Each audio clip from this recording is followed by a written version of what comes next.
Summerslam was last night, and you know what? In my opinion, it did not disappoint. I'll go and get that out of the way. I'm going to go over the matches here and kind of give what my opinions were, along with my ratings for them. I'm going to start doing that for my review shows. I am going to rate the matches just because I like doing it. I like numbers. We started the show off with Logan Paul versus Ricochet. Yeah, this was a good match. In my opinion, it was the perfect place on the card. It opened up. It was kind of a couple of high spots, get the crowd really going into the show, which is exactly what it was designed to do. I will say, I am kind of getting tired of Logan. He's good when he's there, but he's only good because he's got veterans like the Seth Rollinses, like the Ricochets, that can carry him to these good matches.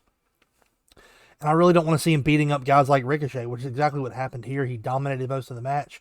I will say I like that they kept Ricochet strong by having Logan have to cheat to win. One of his entourage people threw him some brass knuckles while the ref's back was turned. Punched Ricochet in the face, 1, 2, 3.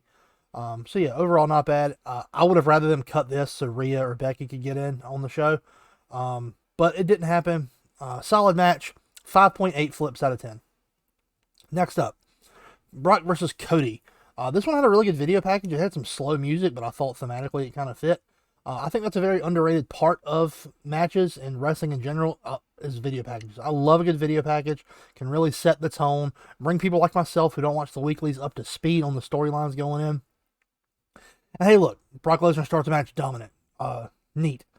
Yeah, Brock spends the first couple of matches absolutely destroying Cody Rhodes. Cody hit Brock with the steel steps. Isn't that a DQ? Like a few minutes later, he then pushed Brock into the exposed turnbuckle. That's also a DQ. Brock won this match twice. But I guess not. Cody then hit 3 crossroads, which I thought looked kind of sloppy.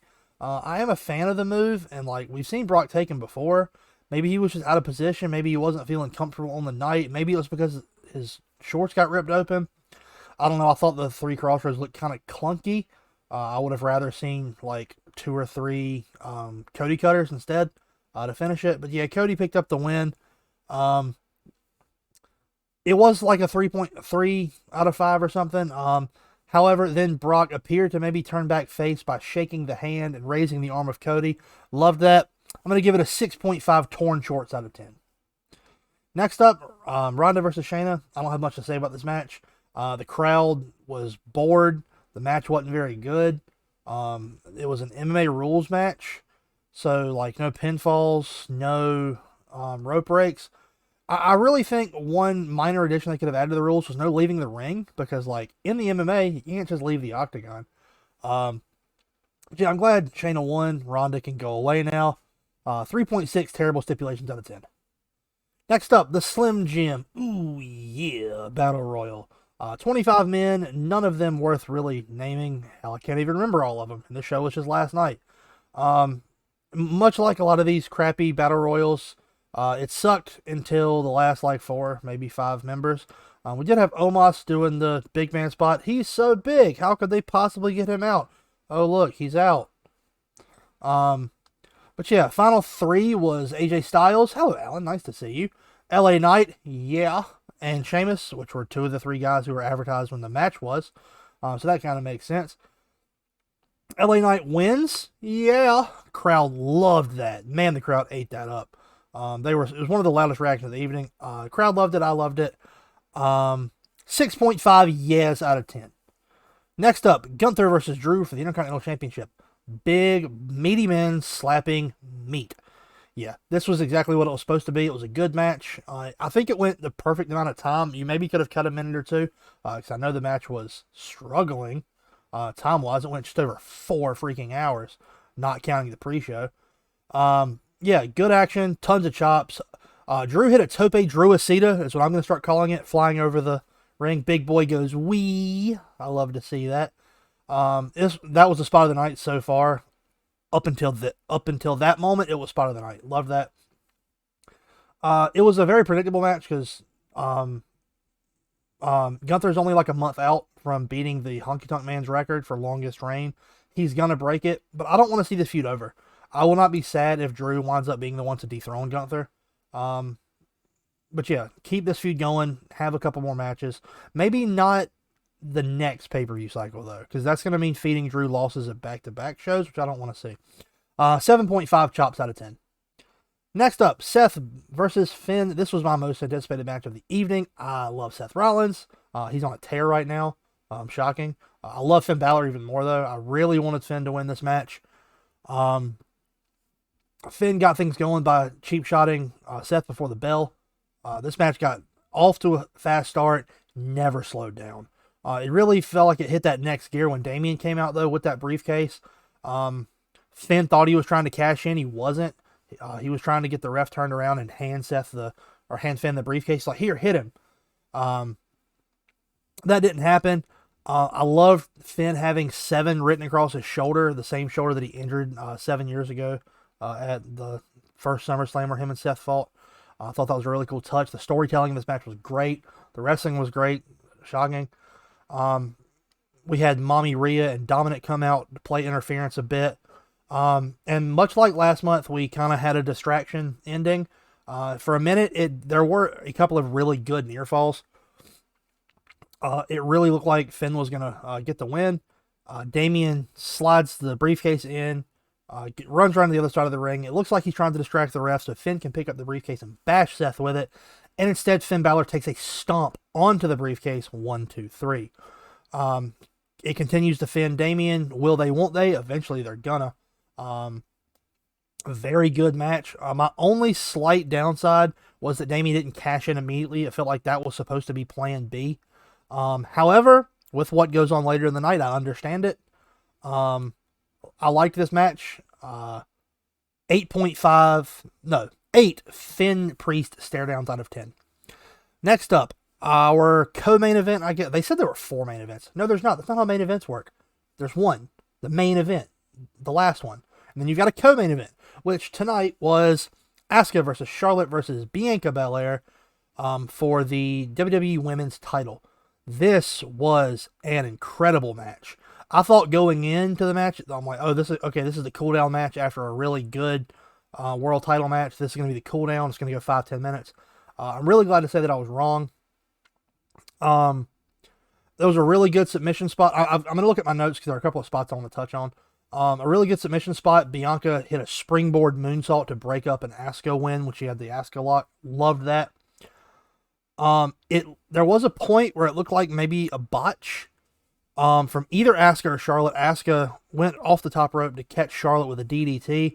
Either didn't make good contact and get a grab, or Charlotte was just out of place, forcing Charlotte to kind of awkwardly face plant to the ring.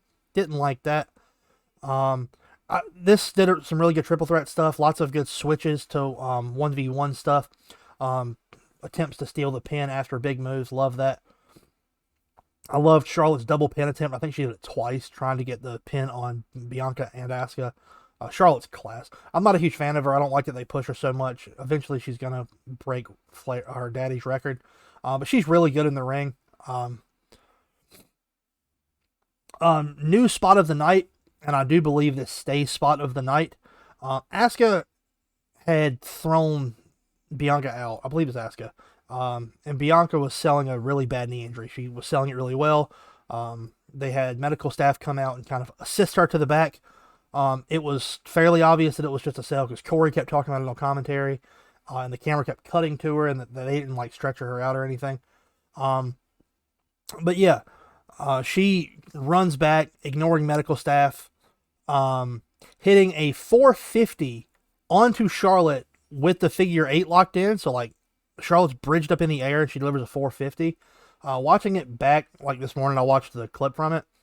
That it was so close to Charlotte having 2 broken wrists. She had to, because she plants herself on the wrists and arches up, which means her timing for that had to be very precise. That way it didn't look forced, but it also didn't risk that contact happening when she was arched. She had to basically drop herself at the perfect moment, and she did. Incredible spot. Yeah, it really looked like Charlotte was going to have it won a couple minutes later. She got the figure 8 locked in on Bianca with Asuka outside the ring. Asuka wasn't coming back in this match. It didn't look like. So yeah, she had the figure 8 locked in. Asuka does manage to slide in, blue mist right to Charlotte's face. I'm thinking, okay, yep, this is where Asuka picks it up. But no. After hitting the mist, Asuka gets rolled up by Bianca Belair. We have a new champion. I was kind of let down by this ending. Not for very long, though, because before Bianca can even get to her feet to celebrate, Io's music hits, and her and Bayley come running out with the briefcase. They knock everybody down with the briefcase for good measure to make sure. She hits the moonsault, 1, 2, 3. Io Sky is your new women's champion. For the second time in as many minutes, we have a new champion. The return of Dakota Kai. She comes out to celebrate with her friend. They all hug and embrace. This was great. Loved this match. Like I said, I was slightly deflated by the finish until Io came out. It made perfect sense. It was really good. I do look forward to the feud between Io and Bayley eventually. But yeah, this one was a very good match. 9 cash-ins out of 10. And finally, our main event, Tribal Combat. Jey Uso versus Roman Reigns for the undisputed, totally disputed, Universal title. Best story of the night. I do think it had its work cut out for it following that triple threat up. That was a great freaking match. There was a lot of slow pace posing for the crowd. Roman's really good at that. He's good at, during those breaks, milking those reactions from the crowd. They absolutely hate him. They want him to drop the belt. Jay sets up table on the outside, which, you know, according to that old wrestling rule, means he's going through it. I'm going to go over a couple of spots in this match, too, from my notes, just because I really want to talk about them. They're really good. Roman caught Jade trying to do a splash, caught him with Superman punch. That was gorgeous. This one was a lot slower pace than the triple threat or Finn versus Seth, but it was also more story driven. It's meant that they're gonna talk back and forth to each other. Roman's gonna talk trash to the crowd. Paul Heyman was class. During stretches where Jay was dominating, you could hear him just pleading from ringside, almost in tears.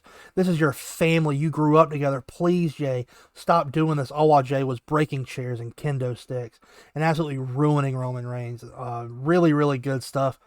I wasn't wrong about the table spot. Roman wound up going through it from a Samoan drop from the apron. That was a beautiful spot. It took longer than I thought for Solo to finally get involved. And, you know, with Tribal Combat, you think family's not supposed to get involved, but they did. Solo comes out, gives Roman a breather, beats the crap out of Jay. This is when they kind of brought through the crowd. Jay went through a table. They battled their way back. It looks like Roman and Solo are going for the Samoan Spike Spear combo. Jay rolls out of the way, spear to Solo. And that, you think, is Jay's way back in. And it was good. It did lead to a very good near fall that got me. I thought Jay had it, but not quite. After a few more minutes, again, more vamping to the crowd, Jimmy Uso finally makes his appearance, but not in the way you'd think. A lot of dominant, from Jay. He hit a splash, he hit a super kick, he hit a spear. Looks like he's going to get the pinfall and finally dethrone Roman. 1, 2, and a hooded figure pulls him off, removes the hood, and it's Jimmy. He comes out and turns on his brother. Then he super kicks him. Jay gets back into the ring. Spear through a table in the corner. Awesome spot. 1, 2, 3. Roman wins. Crowd didn't like it. From what I've seen on wrestling Twitter didn't like it. But you know what? I'm holding out hope. I am optimistic. Because I remember the IWC having the exact same reaction when Roman pinned Cody at Mania, and it turned out pretty damn good. I know the story is dragging for people. It's even starting to kind of get there for me, but I guess there's reports Roman's going to take some time off, so he probably won't show up again until SummerSlam. But they've done 2 things. One, they're setting up the Bloodline story to continue with Roman kind of to the side, with Jimmy and Jay feuding now. There was a stare down between Solo and Roman. That tension's finally starting to get there. I love that. So I think eventually we'll see that match too. Maybe we'll see that one at Survivor Series. Who knows?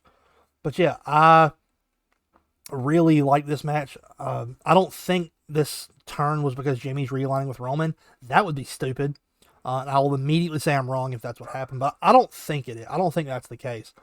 I think it's going to be something along the lines of, everyone's cheering for you. We were supposed to be in this together, and Why is it you? Why are you the one that gets to dethrone Roman? Why do you get this moment? Why do the fans love you so much more than they love me? Why am I an afterthought?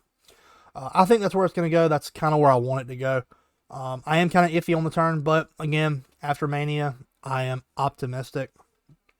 I'll give him time. I'll give him a couple of weeks to see what the reasoning was. I still like the story. I thought the match was great. 8.9 betrayals out of 10. Overall, I really like the score. I was 6 for 8 on predictions for the night, which is the best I've had since I started this channel. Match of the night for me, if you've been paying attention to my ratings, match of the night was Charlotte versus Bianca versus Asuka. Without the cash in, it probably wouldn't have gotten it. The main event would have. But yeah, the cash in just pushes it over the edge for me. Very good match, though. I thought this was a really good night of wrestling. It was very long, though. The main card started at 8 o'clock and didn't end until, I think, 12:15. It was a long one. And they kind of talked afterwards, asking about the matches that were cut. Triple H said, well, there were no matches cut because we didn't announce any of those matches that you guys wanted. Which, you know what? Fair play. It was only speculation that we were getting, like, the Trish-Becky match. They never announced it. They never said, yeah, we're having it. No, we're cutting it. So I think it was just fans getting their hopes up. But yeah, I think you could have cut Ronda Shayna, put that on the pre-show, saved that time. Logan Ricochet could have gone 2 or 3 minutes shorter. The Tribal Combat match lasted like 45 minutes. It was a long old show. But yeah, I didn't feel dragged by it. I thought it was a good night of wrestling. I really enjoyed it. But I know the crowd there were kind of burnt out. But those were my thoughts on SummerSlam. Tell me what you guys thought in the comments down below. And tell me what you think is going to happen with the Bloodline next, or if you even care at this point. I'll see you guys on the next one. Bye-bye.